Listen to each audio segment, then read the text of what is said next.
Okay, good. Oh, it's not morning anymore. Good afternoon, guys. Sifu Adalik here, Master Instructor at Niagara Kung Fu Academy. And I want to talk to you today about the importance of building up speed in your reflexes at the same time learning to reduce stress in your life as well. Because those two are actually linked. And when you work on one, you also improve the other at the same time. So I'm going to work on that today. I was talking with one of my instructors the other day, and he said, yeah, you should talk about that. A lot of people don't know how to just relax, and it's very useful for overcoming anxiety and stress and things like that. But it's the same thing we use in self-defense. Very important for both. So I'm going to talk about that a little bit today. And before I do, I did want to mention that currently we have 8 spots open right now in our beginner Kung Fu program. If you'd like to try that out and to see if you're a good fit for that program, you can qualify for that program through taking a free trial. It's a 2-week trial, and even after that trial, if you're not a good fit, you'll still have learned a ton of stuff in that 2 weeks because we'll pack it with information for you. So click the link in the comments section if you want to take advantage of that. Let me see if I can bring that up here and put it in the comment section for you. I think here it is right here.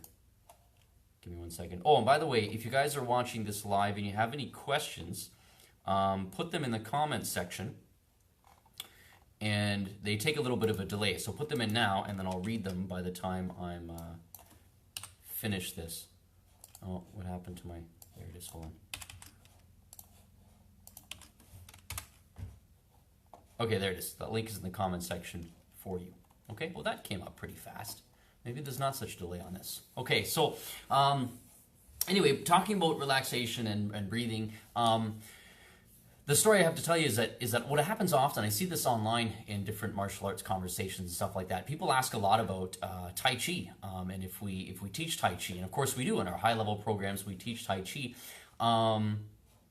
And when other people ask me, I get asked often by other martial artists. And a lot of times some of my friends that train MMA, they ask me about that. Will you teach Tai Chi?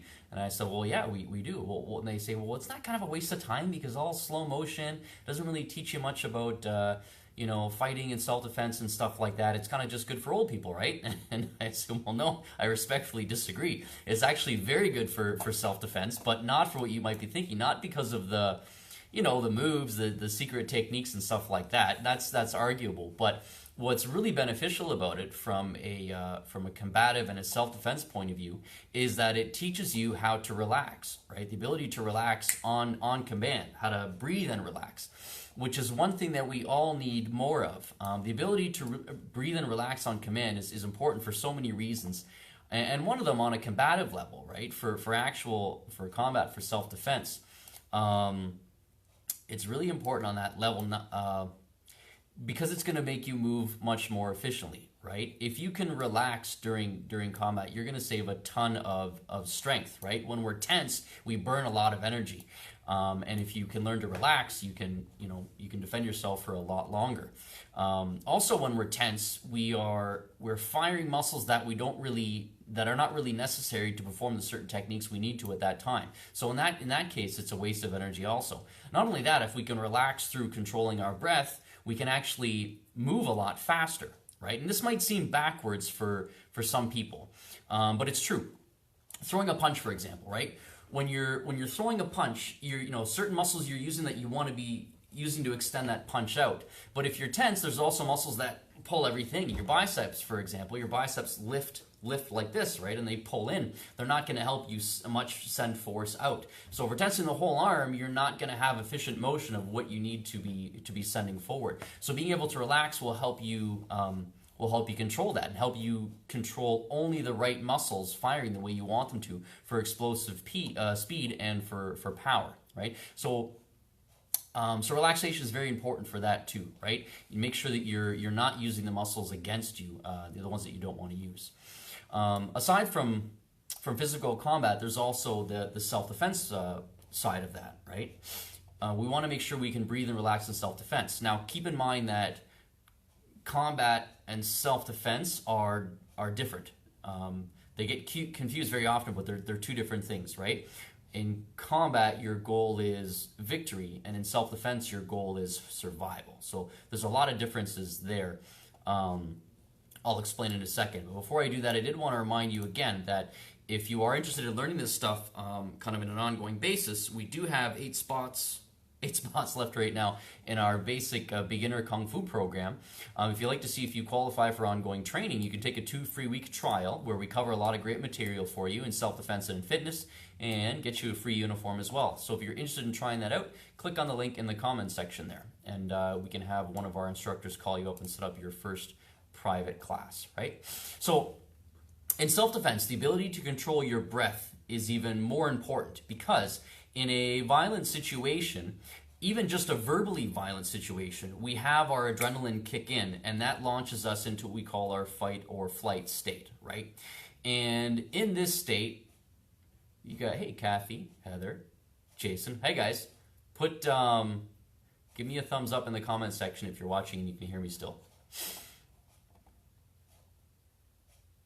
Anyway, okay, I'm gonna keep going.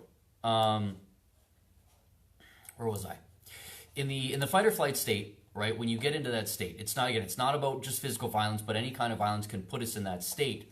It makes for a very difficult time to make well thought out decisions, right? When you're in the state and you're panicky in the fight or flight response, you don't have all areas of your brain active at your disposal like you normally would because you're in a panic state, right? This can lead you to say things or do things that might worsen your situation. Thank you, Kathy.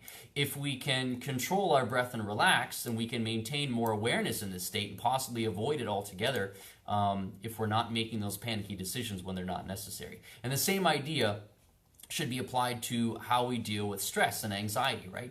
Since when we're anxious, when we have anxiety and we're stressed out, it's kind of like being in a partial state of fight or flight response, but for a prolonged period of time, which is not healthy for the body. And if we learn to control our breathing and our reflexes, then we can even bring ourselves out of this state. Who was that? Oh, thanks, Swift.